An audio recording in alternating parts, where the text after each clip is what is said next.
Good morning friends, आप सभी को मेरा प्रणाम, नमस्कार, जय श्री राम। स्वागत है आप सभी का अपने इस यूट्यूब चैनल पर। तो इस वीडियो में हम लोग बात करने वाले हैं जूनियर अकाउंटेंट 2024 के बारे में कि आज सुनवाई का अवसर ही नहीं आएगा। सटीक और सही अंतिम कट ऑफ, याचियों की जीत अर्थात वापस एक और स्टे, 30 अंक नहीं बढ़ेंगे एंड ओबीसी कट ऑफ और 600 प्लस होगी कट ऑफ। इस श्रेणी में होगी फाइनल कट ऑफ में सबसे अधिक वृद्धि। तो इन सब चीज़ों के बारे में हम लोग वन बाय वन बात करने वाले हैं। आगे बढ़ने से पहले आपसे मेरी रिक्वेस्ट है कि अगर आप चैनल पर नए हो, पहली बार आपने विजिट किया, तो राजस्थान की तमाम भर्तियों की लेटेस्ट अपडेट और करंट अफेयर के लिए चैनल को जरूर सब्सक्राइब करना और वीडियो को लाइक करना। हम बढ़ते हैं फिलहाल आगे। तो जैसा कि फ्रेंड आज आपकी कोर्ट में आंसर की मैटर को लेकर के सुनवाई है और पॉसिबिलिटी ये फ्रेंड्स की जो लास्ट टाइम आपकी सुनवाई थी उस दिन का मैं आपको सार बता रहा हूँ। ठीक है, उस दिन ये था भाई कि आपकी जो आज सुनवाई है वो मॉर्निंग में होगी, यानी कि आज सुबह आपकी सुनवाई होगी और आज आपके आंसर को लेकर कुछ ना कुछ जरूर कुछ आएगा, यानी या तो रिजेक्ट होगी या एक्सेप्ट होगी, या फिर ये हो सकता है कि अधीनस्थ बोर्ड को आपको डॉक्यूमेंट देने होंगे। ठीक है, तो इसके बारे में एक चीज़ बताना चाहता हूँ फ्रेंड्स कि अभी जो आपकी जो सुनवाई थी, जो पंकज कुमार वाला केस था, 28 नवंबर से पहले जो सुनवाई थी उसमें ऐसा लिखा हुआ था ऑर्डर में, माननीय न्यायालय के ऑर्डर में, कि 28 नवंबर को आपके केस की सुनवाई होगी और 2 बजे आपकी सुनवाई होगी और केस का फाइनल डिस्पोजल होगा। ठीक है, यानी कि 28 नवंबर को आपका स्टे हटना था। लेकिन आपको पता फ्रेंड्स कि 28 नवंबर को जब आपका केस लिस्टेड हुआ उस दिन आपका जो नंबर आया था, टाइम ही नहीं बचा, कोर्ट ऑफ हो गई। ठीक है, उसके बाद में नेक्स्ट डेट आपको 5 दिसंबर की मिली और 5 दिसंबर को आपका स्टे हटा, वो भी जब मॉर्निंग में हीलिंग हुई। तो बहुत सारे लोग कमेंट कर रहे हैं कि आज क्या हो सकता है। तो फ्रेंड कुल मिलाकर के टोटल 3 पॉसिबिलिटी है, 3 केस पॉसिबल है कि 3 कंडीशन पॉसिबल है कि आपके केस में भी ऐसा हो सकता है। पहली बात तो ये है फ्रेंड्स कि आपके केस की जो हीयरिंग होनी है उसका नंबर ही नहीं आए, यानी सुनवाई का अवसर ही नहीं मिले आपको। क्योंकि कोर्ट में मैंने देखा फ्रेंड्स कि जो रिक्रूटमेंट वाले मैटर होते हैं मोस्टली इनको लास्ट में माननीय न्यायालय देखता है। ठीक है, क्योंकि इनमें टाइम बहुत ज़्यादा लगता है।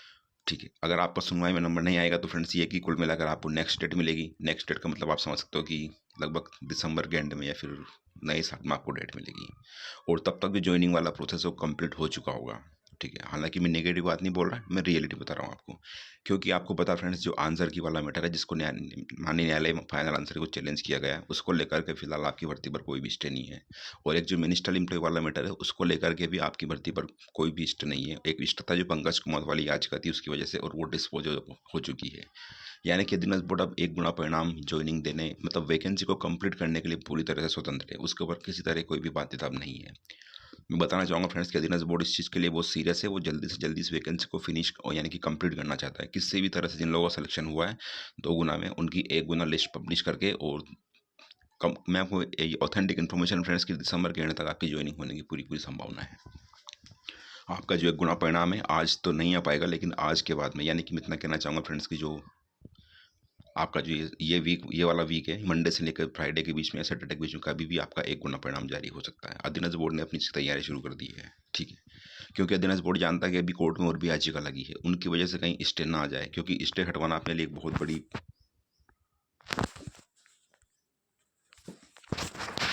मुसीबत होती है। कोई भी वैकेंसी में अगर स्टे आ जाता है तो फिर उनकी जो भी अथॉरिटी होती है एग्जाम सेल वगैरह, उनके लिए उस स्टे को कैंसिल करवाना बहुत मुश्किल हो जाता है।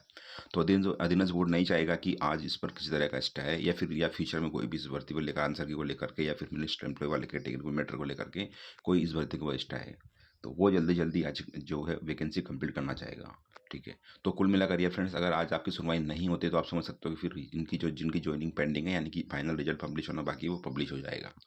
बात करते हैं दूसरे केस की। पहले तो मैंने बताया दिया आपको सुनवाई का नंबर ही नहीं आया तो फिर कोई मतलब ही नहीं है। दूसरा केस ये फ्रेंड्स की अगर जो आंसर की वाला मैटर है उसको लेकर अगर याचिकाकर्ताओं की जीत होती है, अधीनस्थ बोर्ड की हार होती है। जीत का मतलब जैसे कि आपको पता है फ्रेंड्स की जो लास्ट फ्राइडे को आपकी सुनवाई थी मॉर्निंग में, उसमें माननीय न्यायालय ने ये कहा था कि जिन लोगों ने याचिका लगाई है उनके पास में जो भी ऑफिशियल प्रूफ है, डॉक्यूमेंट है, उनको अधीनस्थ बोर्ड को सबमिट करवाए।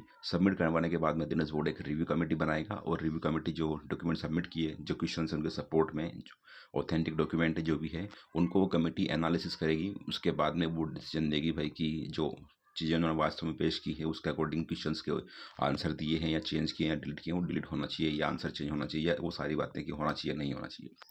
अगर वो लोग जीतते हैं, यानी कि उनके प्रूफ जो उन्होंने दिए हैं क्वेश्चन डिलीट होने के सपोर्ट में, तो अगर वो उनका उस वजह से उनका जो रिजल्ट उस पर फ़र्क पड़ता है, फ़र्क पड़ने का मतलब अगर रिवाइज रिजल्ट उनका जारी होता है और अगर वो मेरिट लिस्ट में आते हैं, ठीक है, तो फिर आप समझ सकते हो फ्रेंड्स कि आपकी भर्ती पर ऐसा हो सकता है कि स्टे मिल जाए फिर। ठीक है, क्योंकि अगर अधीनस्थ बोर्ड आज भी अगर मान ली न्यायालय मान अधीनस्थ बोर्ड ये अधीनस्थ बोर्ड को आदेश मिलते हैं आज माननीय न्यायालय में कि भाई आप जो अभ्यर्थी हैं जिन लोगों ने याचिका लगाई है उनके डॉक्यूमेंट लो, आप जो भी उनके पास में ऑथेंटिक या जो भी प्रूफ है उनको आप लो, उनको एनालिसिस करो, उसके बाद में इनका रिवर्स रिजल्ट जारी करो और यदि ये मेरिट लिस्ट में आते तो उनको ज्वाइनिंग दो। अगर ऐसा होता फ्रेंड्स तो आप मान के चलोगे फिर ये जो है एक तरह से स्टे का काम करेगा आपकी भर्ती के ऊपर, ठीक है। क्योंकि लेवल 2 में ऐसा ऑलरेडी हो चुका फ्रेंड्स। माननीय न्यायालय ने लेवल 2 में अभ्यर्थियों को कहा था कि आप अपनी जो जो भी प्रूफ वगैरह उनको अधीनस्थ बोर्ड को जमा कराओ। अधीनस्थ बोर्ड 7 दिन के अंदर उनको एनालिसिस करेगा और फिर उसके बाद में आपको पता क्या हुआ, अधीनस्थ बोर्ड की हार हो गई थी आंसर को लेकर के सिंगल बेंच में। तो ऐसा बिल्कुल आपके साथ में भी हो सकता है फ्रेंड। तीसरी बात यह फ्रेंड्स कि अगर आज अधीनस्थ बोर्ड की जीत होती है और याचिकाकर्ताओं की हार होती है, मतलब याचिका जितनी लगी है वो सारी की सारी खारिज होती है, कैंसिल होती है, तो फिर आपको पता फ्रेंड्स कुछ भी होना ज़्यादा नहीं है। अधीनस्थ बोर्ड अपने आप में चीज़ें करने के लिए फ्री है, फिर किसी तरह कोई भी स्ट्रेस के ऊपर नहीं रहेगा या प्रेशर नहीं रहेगा, ठीक है।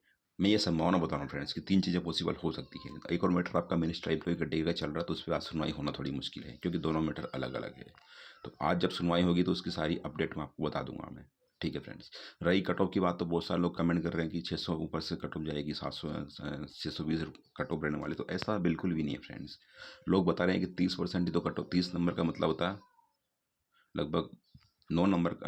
एक कट ऑफ आपको बता फ्रेंड्स कि 1% 9 नंबर की है आपके, 30 नंबर का लगभग कि 3% से ऊपर के जो 3% से ऊपर के अंक पड़ेंगे। लेकिन फ्रेंड्स आपको बता दूं कि आपकी जो 2 गुना कट ऑफ थी ना, इसमें इतना इंक्रीमेंट नहीं होगा क्योंकि डिजिट के बाद में आपका जो है 4 डेसिमल तक का इसमें स्कोर दिया हुआ है और ऊपर से आपके एग्जाम में नेगेटिव मार्किंग थी। और दूसरी बात ये फ्रेंड, ऐसा नहीं है कि इसमें बहुत सारे लोगों ने एग्जाम किया, बस 2 ही गुना को पास किया है, ठीक है। तो मुझे लगता है फ्रेंड्स कि जनरल कैटेगरी की जो मैक्सिमम कट है वो रह सकती है लगभग 595 के बीच में। इससे ज़्यादा आपकी जो है 590 से 95 के बीच जनरल की आपकी कट ऑफ रह सकती है। इससे ज़्यादा आपकी जनरली कट ऑफ नहीं जाएगी। वहीं ओबीसी की बात करें फ्रेंड्स तो 580 से 85 के बीच में जनरली कट ऑफ रह सकती, ओबीसी की कट ऑफ रह सकती है, सॉरी। इससे ज़्यादा ओबीसी कट ऑफ नहीं जाएगी। बाकी और भी कैटेगरी है तो उनका मैंने आपको बता दिया कि किस कैटेगरी की जो है कितनी एक्सपेक्टेड कट ऑफ रह सकती है, ठीक है फ्रेंड्स। बाकी जो भी अपडेट होगी आपको मैं बता दूंगा मैं। तो फिलहाल के लिए इतना ही, मिलते हैं नेक्स्ट वीडियो में। वीडियो वॉच करने के लिए thanks, have a great day and all the very very best. आपसे रिक्वेस्ट है मेरी, अगर आपने चैनल पर पहली बार विजिट किया और अभी तक आपने चैनल को सब्सक्राइब नहीं किया तो राजस्थान की तमाम भर्तियों की लेटेस्ट अपडेट और करंट अफेयर के लिए चैनल को जरूर सब्सक्राइब करना और वीडियो को लाइक करना। आप चाहो तो मेरा टेलीग्राम ग्रुप ज्वाइन कर सकते हो, लिंक मैंने डिस्क्रिप्शन बॉक्स में दे रखा है। Again thanks for watching the video. I wish कि आज सभी के लिए पॉजिटिव हो और जिनकी ज्वाइनिंग पेंडिंग है जल्दी से उनकी ज्वाइनिंग हो। Have a great day and all the very very best and God bless you all.